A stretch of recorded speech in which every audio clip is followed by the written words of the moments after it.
Outrageous advertising that's outrageously successful, created for the 99% of small business owners who are dissatisfied with the results they get from their current advertising. Book by Bill Glass. Introduction. क्या outrageous शब्द सुनकर आप किसी खतरनाक stunt के बारे में सोचते हैं? हो सकता है कि आपको किसी एक्शन फिल्म का कोई सीन याद आ जाए। लेकिन क्या आप outrageous शब्द का इस्तेमाल हर रोज हर जगह देखी जाने वाली ऐड के लिए कर सकते हैं? तो इसका जवाब होगा हाँ। अगर आप अपने बिजनेस को ऊपर लेकर जाना चाहते हैं तो आपको outrageous बनना पड़ेगा। ये हुनर आप राइटर बिल ग्लेजर से सीख सकते हैं, जो हर चीज से कुछ अलग, outrageous करने को ही अपनी जिंदगी की फिलॉसफी बताते हैं। इस समरी में आप outrageous ऐड के कुछ एलिमेंट्स के बारे में पढ़ेंगे। एक बार जब आप इन एलिमेंट्स में मास्टर बन जाओगे तो लोग आपको अनदेखा नहीं कर पाएंगे। इसमें आप अपने प्रोडक्ट और सर्विस के लिए बेस्ड ऐड बनाना भी सीखेंगे। तो क्या आप अपने कंफर्ट जोन से बाहर आने के लिए तैयार हैं? Take the outrageous path to outrageous successful. Outrageous शब्द सुनकर आप बहुत सारी चीजों के बारे में सोच सकते हैं। आपको कोई ऐसी चीज या घटना याद आ सकती है जो बहुत खतरनाक या बोल्ड हो। अगर आप चाहते हैं कि आपका बिजनेस कामयाब हो, तो आपको outrageous यानी दूसरों से अलग या कुछ नया करना ही पड़ेगा। जरूरी नहीं है कि आप बहुत ज्यादा रिस्क लो या सब कुछ बदल दो। हो सकता है ये बदलाव इतना छोटा हो कि आपको सिर्फ अपने एड मटेरियल के फॉन्ट को बदलना पड़े। कहने का मतलब यह है कि जरूरी नहीं है कि आप बहुत बड़े बदलाव करें। अपने बिजनेस की छोटी छोटी चीजों को बदलकर भी आप outrageous बन सकते हो। outrageous बनने का मतलब सिर्फ यह है कि आप अपने कंफर्ट जोन से आसानी से बाहर निकल पाए। राइटर बिल इसी बात के लिए जाने जाते हैं। वो हमेशा अपने बिजनेस में कुछ नया करने की कोशिश करते हैं। उनका सबसे सक्सेसफुल एड टेक्निक था अपने सेल्स लेटर को खुद लिखना। उन्होंने इसे टाइप करने की बजाय अपने हाथ से लिखा था, जो उनके लिए काफी अच्छा साबित हुआ क्योंकि बिल को इसके लिए इनाम और साथ में बहुत सारे पैसे भी मिले। बिल ने अपने सेल्स लेटर को येलो लीगल कागज पर लिखा था और ये 5 पेज लंबा था। आप सोच रहे होंगे इतना लंबा लेटर कौन पढ़ेगा, लेकिन आप सुनकर हैरान होंगे कि बहुत सारे लोगों ने इसे पढ़ा था। ये थोड़ा अजीब था, लेकिन ये कुछ अलग और हाथ से लिखा हुआ था, इसलिए इन लेटर्स ने काफी लोगों का ध्यान अपनी तरफ खींचा। बिल के सेल्स लेटर में ऐसा क्या था जिसे लिखने में 5 पेज लगे? पहले पेज पर बिल अपने सेल्स लेटर लिखने के कारण के बारे में बताते हैं। वह यह बताने में बिल्कुल शर्म महसूस नहीं करते कि वो कामयाब होना चाहते हैं। बहुत सारे बिजनेसमैन जो अपने बिजनेस को और बड़ा करना कहते हैं या और कामयाब होना चाहते हैं, वे सब बिल जैसे ही अलग तरीके अपना रहे हैं। अगर आप किसी इंसान को कुछ बेचना चाहते हो, तो जरूरी है कि आप उसे ऐसा करने का कारण बताओ। अगर आप कारण नहीं बताओगे तो वो इंसान सोचता रहेगा कि आपके इरादे क्या है। बिल ने और अलग क्या किया? उन्होंने अपने पेज लिखने के कारण को कहानी की तरह लिखा था। लोगों को कहानियां अच्छी लगती है, इसलिए कभी भी अपनी क्रिएटिविटी को बाहर निकालने में शर्माओ मत।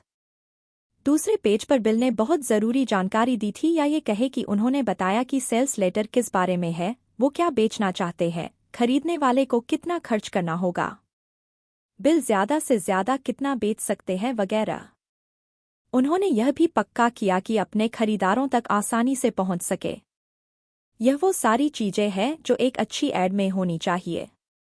आपके बिजनेस का नाम, पता, काम करने का टाइम, फोन नंबर, आपकी प्रोडक्ट और सर्विस और वेबसाइट का लिंक। तीसरे पेज पर बिल ने बताया कि कोई इंसान कूपन का फायदा उठाकर कितना बचा सकता है। उन्होंने कूपन के बारे में बस थोड़ा बहुत नहीं बताया, बल्कि गहराई से सारी जानकारी दी। एक कूपन में कस्टमर से बिल ने वादा किया कि उनके स्टोर से खरीदारी करने पर उसे डिजाइनर मोज़ेक गिफ्ट में मिलेंगे। चौथे पेज पर उन्होंने अपने कस्टमर्स के लिए एक पर्सनल मैसेज लिखा और उन्हें एक बार फिर से याद दिलाया कि बिल क्या बेचना चाहते हैं। उन्होंने अपने स्टोर, जिसका नाम गेज था, के बारे में भी जिक्र किया। सबसे ऊपर बिल ने कूपन के बारे में भी बात की जो उसके स्टोर में मौजूद थे। सबसे आखिरी पेज पर बिल ने कूपन के लिए लास्ट दिन की बात की, लेकिन उन्होंने सिर्फ ये नहीं कहा कि इसे 15 जून से पहले इस्तेमाल करें। बिल ने कूपन को ज़्यादा से ज़्यादा आउटरेजियस और सुंदर बनाने की कोशिश की।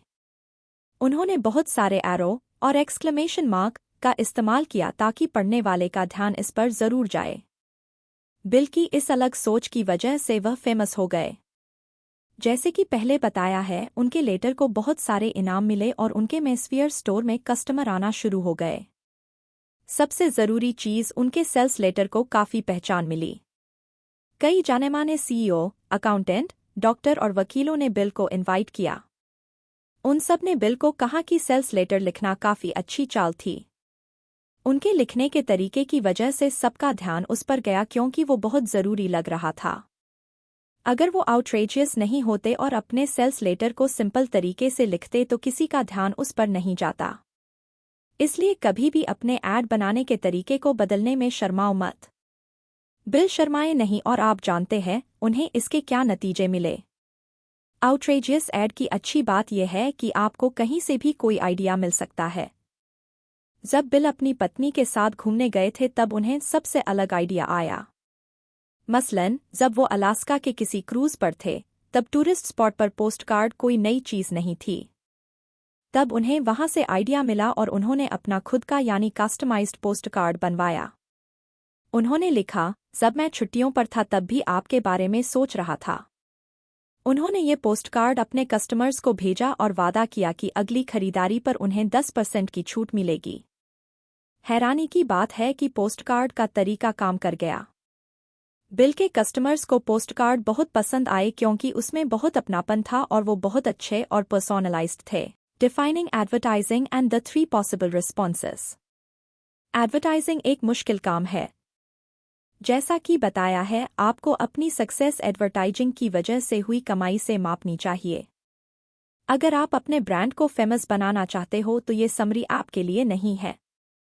ब्रांड बनाने का मकसद सिर्फ आपके ब्रांड को फेमस करना होता है। लेकिन बिल इस बात को नहीं मानते क्योंकि उनका मानना है कि इससे आपकी सक्सेस का सही ढंग से पता नहीं लगता है।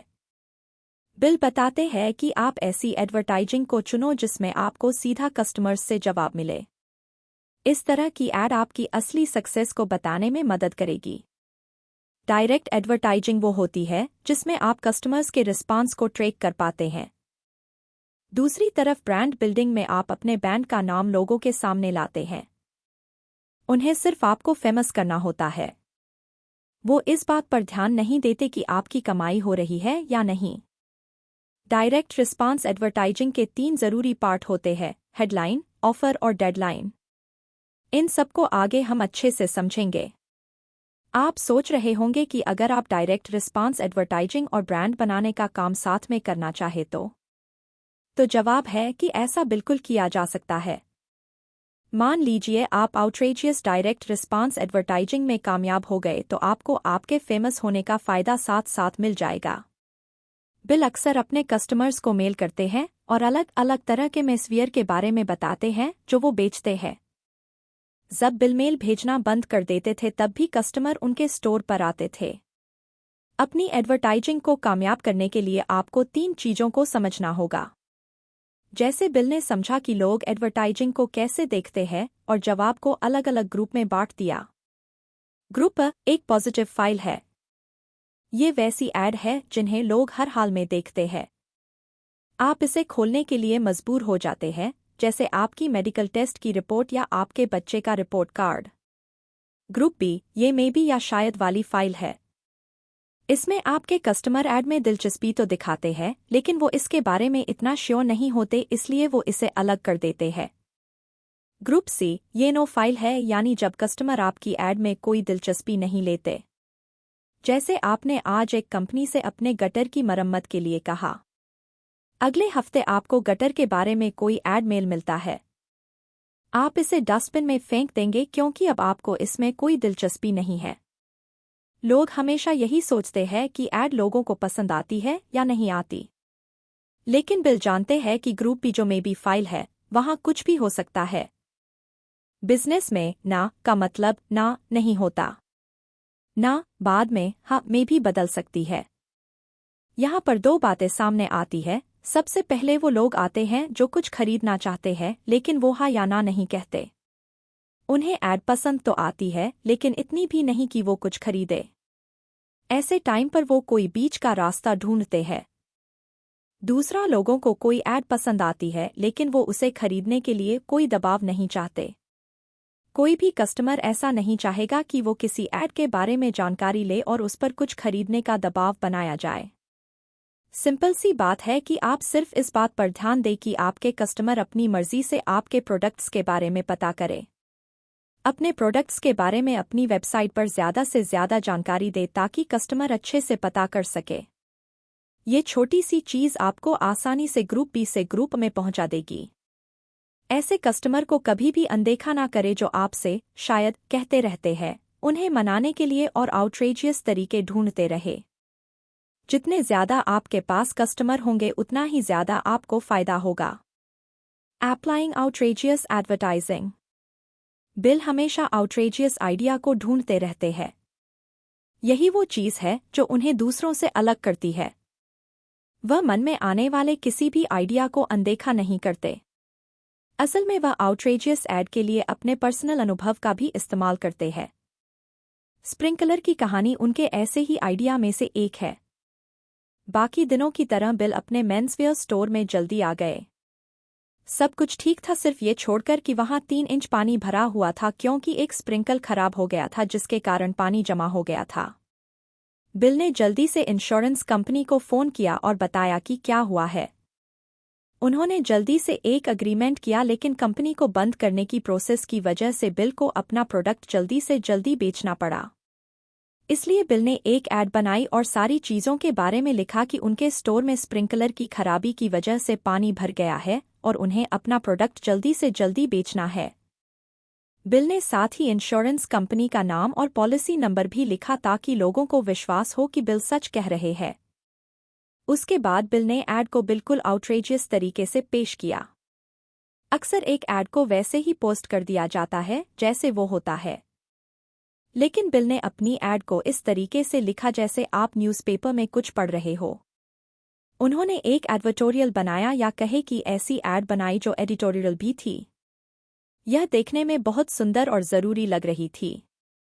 इसने बहुत सारे लोगों का ध्यान खींचा और बहुत लोगों ने इसे पढ़ा। इस तरह एक और अलग तरह के आइडिया की वजह से बिल के प्रोडक्ट की काफ़ी अच्छी सेल हुई।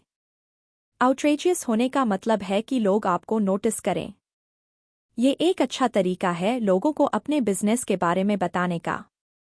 अपने ऐड को बोरिंग ना बनाएं क्योंकि इससे लोग उन्हें देखेंगे तो ज़रूर पर उसमें दिलचस्पी नहीं लेंगे। आउटरेजियस बने और ऐसे ऐड बनाएं कि लोगों को उनकी तरफ देखना ही पड़े।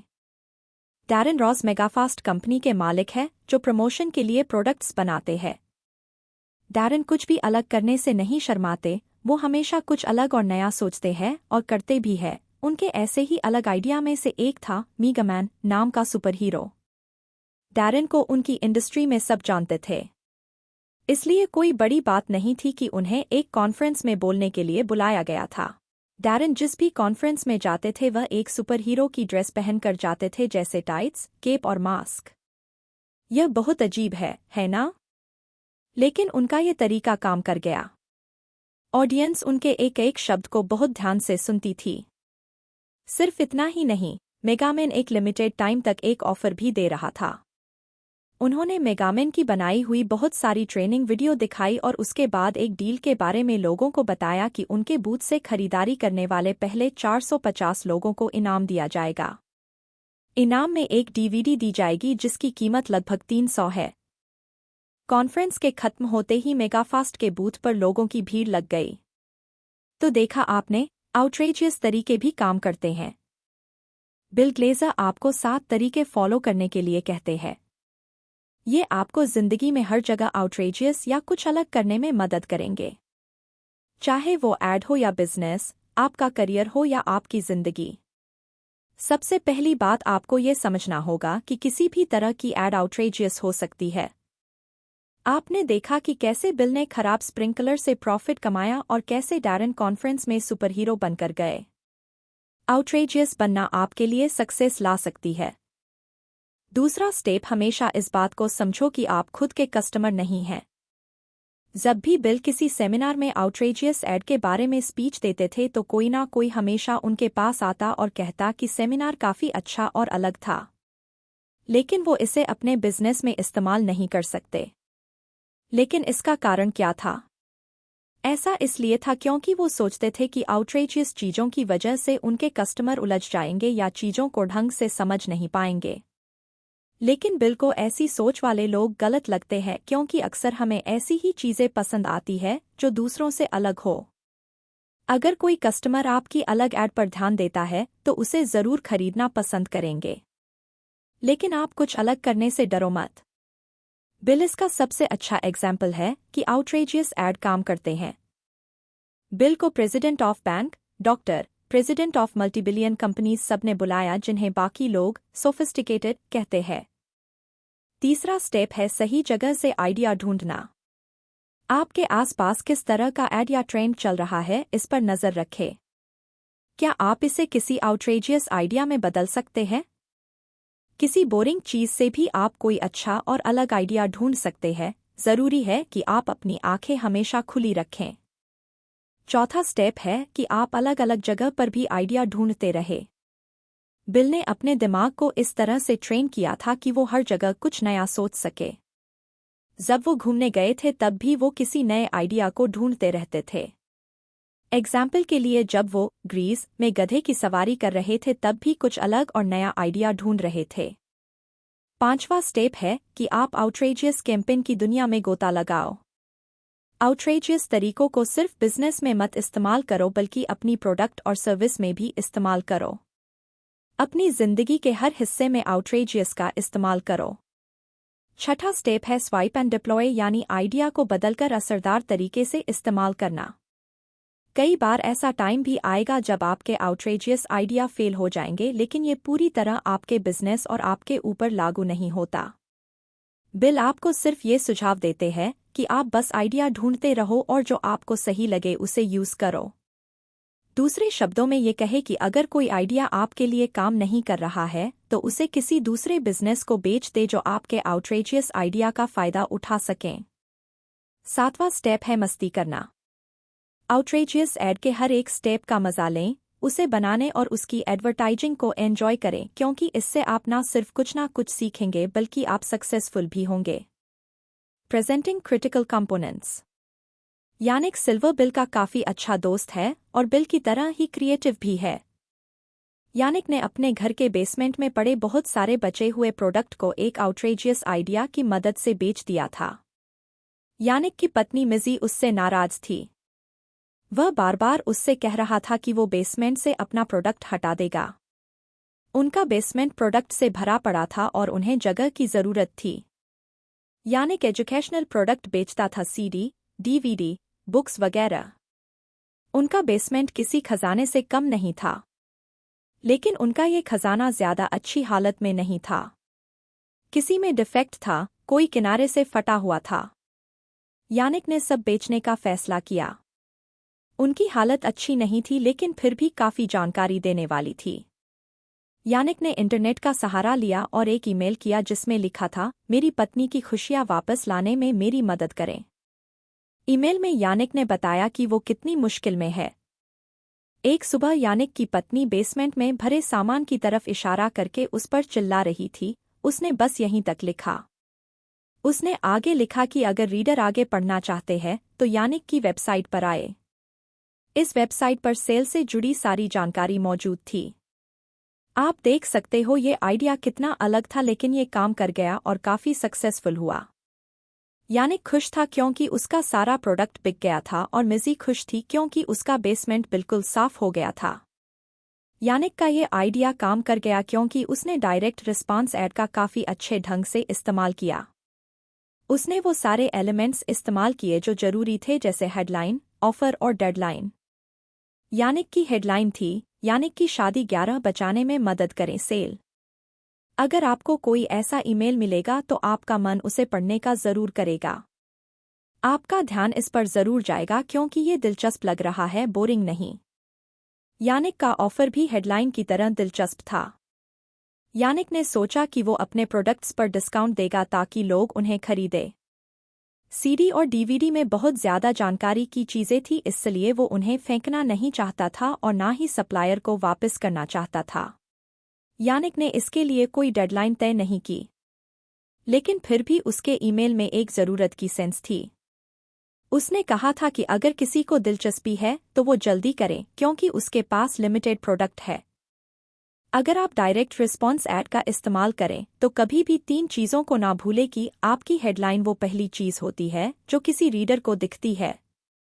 जब आप हेडलाइन बना रहे हों तो इस पर जरूर ध्यान दें कि वो आपके रीडर के सवालों का जवाब दे रही है या नहीं।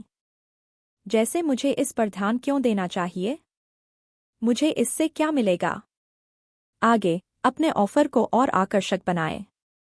लोग आपके ऐड का जवाब कुछ कारणों से देंगे, जैसे जब उन्हें लगेगा कि जवाब ना देने से वो कुछ खो देंगे या जवाब देने से उन्हें कुछ इनाम में मिलेगा। आपको ध्यान से सोचना पड़ेगा कि आप अपना ऑफर कैसे तैयार करें। अपने आप से पूछें कि अगर कस्टमर मेरे ऐड को नहीं देखेंगे तो वो क्या खो देंगे, और मेरा ऐड देखने से उन्हें क्या फ़ायदा होगा। डेडलाइन भी किसी कारण की वजह से होती है। ये लेटलतिफों को कोई काम करने के लिए मजबूर करती है, इसलिए ज़रूरी है कि आप अपनी ऐड में कोई डेडलाइन दें। डेडलाइन ज़्यादातर 2 तरह की होती है, डेट के अनुसार या क्वांटिटी के अनुसार। ऐड में एक फिक्स्ड टाइम होता है और तारीख भी। क्वांटिटी की डेडलाइन उस तरह होती है जैसे यानिक ने अपने ईमेल में इस्तेमाल की थी। बिल क्लेजर ज़्यादातर दोनों तरह की डेडलाइन अपने आउटरेजियस ऐड में इस्तेमाल करते हैं।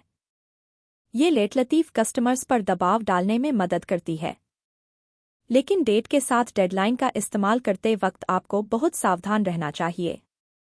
लोगों को जवाब देने के लिए ज़्यादा टाइम ना दें। ज़्यादा से ज़्यादा उन्हें 1.5 हफ्ते का टाइम दें। चीज़ों की क्वांटिटी के आधार पर डेडलाइन देते वक्त ये ना दिखाएं कि आपके पास बहुत सारे प्रोडक्ट हैं, नहीं तो लोगों को लगेगा कि आपका स्टॉक खत्म नहीं होगा और वो जल्दी प्रोडक्ट नहीं खरीदेंगे। Using premium to skyrocket response. Premium वो चीज़ होती है जो कस्टमर को फ्री में मिले। अपने बिजनेस को बढ़ाने के लिए और कस्टमर को लुभाने का ये एक तरीका होता है, क्योंकि फ्री का प्रोडक्ट किसे पसंद नहीं होता। इतना ही नहीं, बल्कि प्रीमियम की मदद से कस्टमर का रिस्पांस 30% तक बढ़ सकता है। अगर आप प्रीमियम का इस्तेमाल अपने बिजनेस को बढ़ाने के लिए करना चाहते हैं तो आपको कुछ बातों का ध्यान रखना पड़ेगा। एक अच्छे प्रीमियम की कीमत आपको हमेशा उसकी असली कीमत से ज़्यादा बतानी चाहिए। जैसे बिल ने प्रीमियम दिए तो कहा कि उनकी कीमत 30 है, लेकिन उन्होंने इसे सिर्फ 5 में खरीदा था। प्रीमियम की कीमत बहुत ज़रूरी है। इससे कस्टमर को लगता है कि आप उन्हें बहुत कीमती चीज़ दे रहे हो। इससे आपका बिजनेस दिलचस्प भी लगता है और आपका कस्टमर ये सोचता रहेगा कि अगली बार प्रोडक्ट खरीदने पर क्या गिफ्ट मिलेगा। बिल हर बार कुछ नया करके लोगों को चौंका देते हैं। उनका मानना है कि उनका दिया हुआ प्रीमियम सबको पसंद नहीं आएगा, इसलिए उन्होंने आपकी पसंद प्रीमियम स्कीम शुरू की। जैसा कि हम नाम से समझ सकते हैं, सबको उनकी पसंद का प्रीमियम चुनने का मौका दिया जाने लगा। एक पोस्टकार्ड पर बिल ने लिखा कि ये सारा प्रोडक्ट 25 का है और कस्टमर 35 कैमरा और स्टेशनरी सेट के बीच में से एक पसंद कर सकते हैं। ये एक अच्छा कदम था, क्योंकि सबकी अलग अलग पसंद होती है और अपनी पसंद की वजह से वो फ्री प्रोडक्ट पाने का मौका नहीं गंवाना चाहते थे। प्रीमियम देते समय 3 चीज़ें ज़रूर दिखानी चाहिए: प्रीमियम की तस्वीर, उसके फीचर और फ़ायदे, और रिटेल वैल्यू यानी दुकान में उसकी क्या कीमत है। कंक्लूजन। तो आपने सीखा कि अपने छोटे बिजनेस के ऐड के लिए आपको बहुत सारे पैसे खर्च करने की ज़रूरत नहीं है। कामयाबी के लिए ज़रूरी है कि आप कुछ अलग करो, यानी आपको अपनी ऐड को आउटरेजियस बनाना पड़ेगा। आपने जाना कि आउटरेजियस बनने के लगे आपको बोल्ड और अलग सोच की ज़रूरत है। आपको अपने ऐड को इतना दिलचस्प बनाना होगा कि लोग उसे देखे बिना रह ना सकें। आपने ये भी सीखा कि डायरेक्ट रिस्पॉन्स एडवर्टाइजिंग का सबसे इफ़ेक्टिव तरीका है। डायरेक्ट रिस्पॉन्स एडवर्टाइजिंग वो होती है जब आप कस्टमर के रेस्पॉन्स को ट्रैक कर पाते हैं। इस तरह की ऐड के 3 मेन फैक्टर होते हैं: हेडलाइन, ऑफर और डेडलाइन। आपने कुछ अलग सोचने की ताकत को समझा। इतना अलग और अच्छा सोचो कि आपको आपके आउटरेजियस होने और ऐड के लिए जाना जाए। सोफिस्टिकेटेड कस्टमर जैसी कोई चीज नहीं होती। बिल के इतने अलग और अनोखे आइडिया होते थे, फिर भी वकील, डॉक्टर जैसे लोग उनके कस्टमर थे। आपने प्रीमियम के बारे में भी जाना। कस्टमर के सामने अपने बिजनेस को पहले रखने के लिए प्रीमियम की कीमत काफी इंपॉर्टेंट होती है। अगर आप सक्सेसफुल होना चाहते हैं तो आपको दूसरों से कुछ अलग करना पड़ेगा। दुनिया के सामने कुछ नया और यूनिक लाने में कभी शर्माओ मत। कौन जानता है कि आपके और आपके एम्पायर बनाने के बीच में सिर्फ एक आउटरेजियस आइडिया की दूरी हो।